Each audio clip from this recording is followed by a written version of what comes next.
como la eutanasia no tiene rating en el mundo legal. Son 3 países nada más que han adoptado la eutanasia, Holanda, Bélgica y Luxemburgo. Por lo tanto, uno también tiene que pensar que en esos pactos y en esas convenciones de derechos humanos frente a toda la tecnología biomédica de la que hablan los proyectos, que son europeos, sería muy bueno que Argentina se preocupara por adoptarlos, porque nos falta verdaderamente una política de derechos humanos en el ámbito de la salud. Ahora, doctor, sí.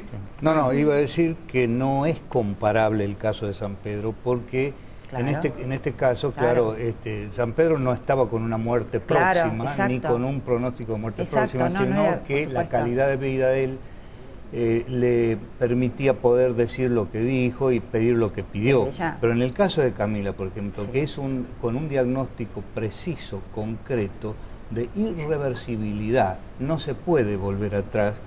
Y no hay que comprender, por ejemplo, que la medicina, desde la época que empezaron los trasplantes, para que las personas sean donantes cuando se mueren, cuando pasan a ser cadáveres, tuvo que pasar muchísimo para que se entienda eso y hacer muchas leyes, y las leyes van incluso modificándose, ayornándose. Pero, por ejemplo, eso es para contestarte en cuanto a que yo vi que hay vida. Cuando uno entra a ver un cadáver que ya se le dejó, ya el diagnóstico es muerte cerebral, ya está muerto, para la familia, para la ley. Cuando uno va ahí y ve que el pecho vuelve, claro, sube y baja, y que tiene temperatura, etcétera, etcétera, eso es, como alguien dijo, un tronco cerebral artificial, que es la terapia intensiva. Porque eso se le puso simplemente para mantener en condiciones los órganos de alguien que puso su voluntad para donarlo. Pero eso es un cadáver, ya no se puede hablar de un paciente. Eso no es vida. Incluso el Papa Juan Pablo II en muchas oportunidades dijo que cuando ya es el diagnóstico irreversible de una persona que entró en ese trance, todo lo que se haga a partir de ahí ya es un ensañamiento, un encarnizamiento terapéutico. ¿Y sería el caso de Camila? Completamente. Para nosotros sí. Está claro, no hay vida en el sentido pleno de una vida humana. Digamos que hay reacciones vitales frente a ciertos mecanismos a los que se está conectado. No es que Camila respira, es que ese cuerpo reacciona respirando a través de un mecanismo. No es que Camila come, es ese cuerpo que recibe un alimento a través de una operación, del botón gástrico. Entonces, es diferente que Camila esté comiendo o respirando a que ese cuerpo esté siendo alimentado o, digamos, gestionado para una respiración. Y si uno se va al origen etimológico de la palabra médico, viene de medeos, del griego medeos, que es cuidados. El médico nació con su vocación para cuidar. Lo de curar, si viene por añadidura, mejor todavía.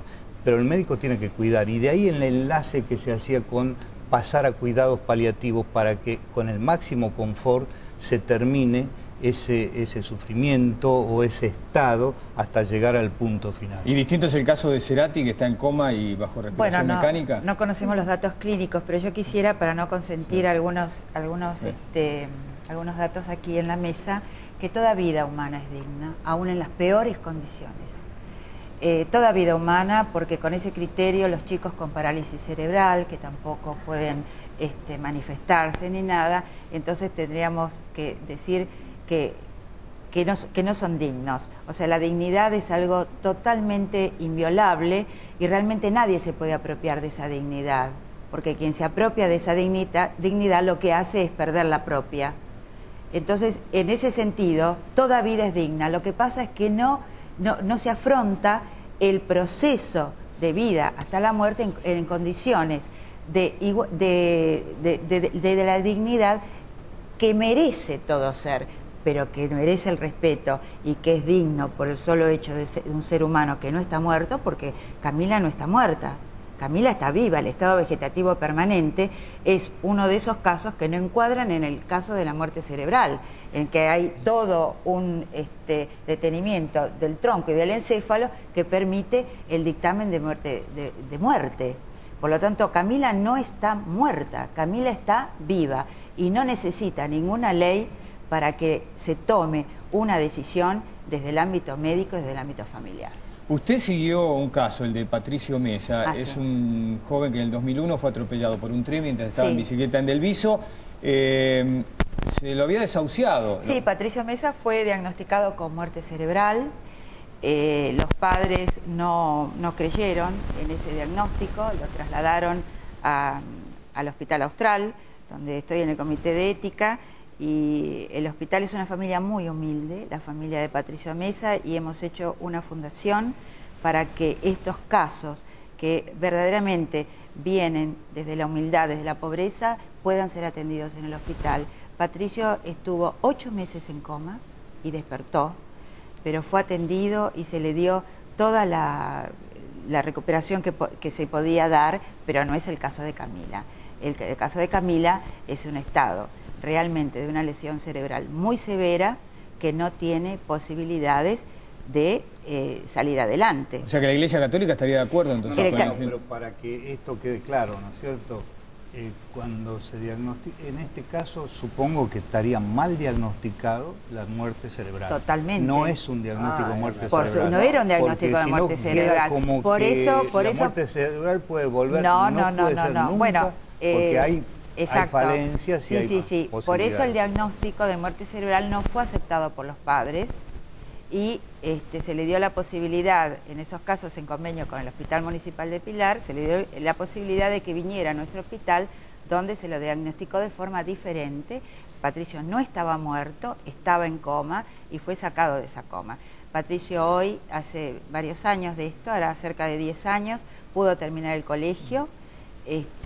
Empezó a hablar, habla muy bien, ya estaba en silla de ruedas y ahora Patricio empezó a caminar, aprendió computación y está aprendiendo inglés. Ahora, Cintia, no va a ser fácil, sí, ya estoy, Cabachín, no va a ser fácil legislar en esto, porque es como que ustedes tienen que establecer los niveles de vida, de calidad de vida. No, lo que pasa es que se establece una confusión, me parece. A ver. O sea, al generalizar y empezar a hablar de casos que no tienen el mismo estatus, podemos llegar a concluir que estamos discutiendo una cosa que no estamos discutiendo en el Congreso Nacional, quiero decir. Claro. No estamos discutiendo para nada un caso como el de este mal diagnóstico, que no era una situación de irreversibilidad clínica para ningún futuro. El caso de Cerati, por ejemplo, que vos bien presentabas, ¿no? El caso de Cerati, si hoy hubiera vigente una ley con voluntad anticipada, y una persona como Cerati antes de la desgracia, digamos, ¿no? Antes del ataque, de la enfermedad, no hubiera usado esa manifestación voluntaria, se podría perfectamente interpretar que si no se manifestó de esa forma, quería ser mantenido con vida aún en circunstancias artificiales. ¿La ley dejaría en manos de los familiares la decisión final? No, yo pienso que es mi posición personal, no quiere decir que no esté abierto a debatirla en el Congreso. Pienso que si la ley me da a mí la posibilidad de tener una voluntad anticipada al respecto y yo no la utilizo, ni mis familiares ni nadie puede tener derecho sobre mi vida, porque yo mismo... Es como cuando usted saca, discúlpeme si soy muy burdo el ejemplo, pero es como cuando usted saca el carnet de conducir que dices, quiero que me donen mis órganos, sería una cosa... Yo lo tomaría como análogo a lo del donante presunto. Además hay algo... A ver, dejémosla a Cintia. Bueno, porque yo creo que hay temas que debemos debatir, porque por ejemplo, acá el proyecto de ley habla de un estado terminal o de agonía. Y lo que decimos en el tema de la voluntad anticipada es que la persona puede decidir qué tratamientos decide que le puedan hacer o no. Sí. Entonces, pero por ejemplo, yo podría decir, no quiero que me pongan un respirador. Pero ¿quién va a definir en qué situaciones no me van a poner un respirador? Porque si yo tengo un accidente y no estoy en un estado terminal, quizás estoy en un estado de agonía, pero tengo que pasar por un respirador para después, digamos, poder sanarme, ¿qué van a tener en cuenta? ¿Mi voluntad? O decir, no, van a tener que evaluar si tengo posibilidad de salir y me lo van a aplicar pero por eso está el consentimiento informado. Y tiene que haber en la reglamentación e instrumentación de la expresión de la voluntad manifiesta en un registro que debiera ser además un registro oficial y compartido, informatizado incluso para todo el territorio, en ese caso, digamos, vos sabés cómo tenés que expresarte. Tendrá que haber formularios, guías, instructivos para saber de qué se trata exactamente. Pero si yo quito eso, quito la voluntad anticipada, porque si igual, diga lo que yo diga, van a hacer conmigo lo que quieran los demás, ya no están respetando mi autonomía. Bueno, vamos a conservar la vida. Pero nuevamente. Pero no a todo, bueno, por eso, justamente, que no sea un ensañamiento, que no sea. No, yo creo que se entiende cuál es el propósito de ella y se entiende lo otro. Yo, para terciar en esto, lo que quiero decir que me parece muy correcto que la ley sea una ley marco. Una ley marco que no enfoque, que no focalice, que no individualice un caso. Que digamos, claro, pero que tipifica en forma macro, en general. Y que deje, de alguna manera, para que la relación entre el médico y paciente, que está muy deteriorada en los últimos tiempos por el advenimiento de la tecnología y todo, que no es lo mismo, pero que en la intimidad, como dijo Selva, de la relación entre el equipo médico y el paciente puedan debatir permanentemente a medida que le pongan o le saquen, digamos, elementos, puedan debatir entre ellos y de ahí surja un consentimiento conjunto y pueda, digamos, recostarse en ese marco de la ley, pero porque la ley siempre va a normativa. haber, por supuesto, bueno, pero... Y aparte ¿cómo garantizas el estado de ánimo con que la persona está tomando la decisión? Porque una persona quizás en algún momento... Ese es un paso vertiginoso en el argumento, disculpe, sí, ¿no? sí. Pero el estado de ánimo no entra en juego, digamos. O sea, no importa si yo estaba triste o alegre con lo que hice, la ley juzga lo que hice. O sea, supongamos que tiene que haber conductas y la ley puede tipificar conductas. No importa si yo estaba deprimido cuando dije, o si estaba alegre, o si estaba sereno, o si estaba indiferente, eso no puede ser legislado. Eso es de mi singularidad vital, digamos. No puede una ley tomar eso como una condición para saber si cuando yo manifesté mi voluntad anticipadamente para cuando desgraciadamente me tocara, si ojalá que nunca se aplique una ley así, por otra parte, ¿no? Está claro. Pero bueno, si anticipadamente yo manifiesto la voluntad, si estaba triste o alegre, ¿qué tiene que ver? Bueno, pero eso puede ser modificado las veces que sea. Es siempre revocable. Es revocable, con voluntad. Exactamente. Es siempre revocable. Sí, Nelly, vamos cerrando. Sí, en el mundo moderno esta ley está, digamos, no digo calcada, pero realmente ha sido inspirada en la ley, en el proyecto de ley español. Y en ese sentido se le ha hecho una crítica a ese proyecto de ley español, que es muy parecido a los proyectos que se han presentado.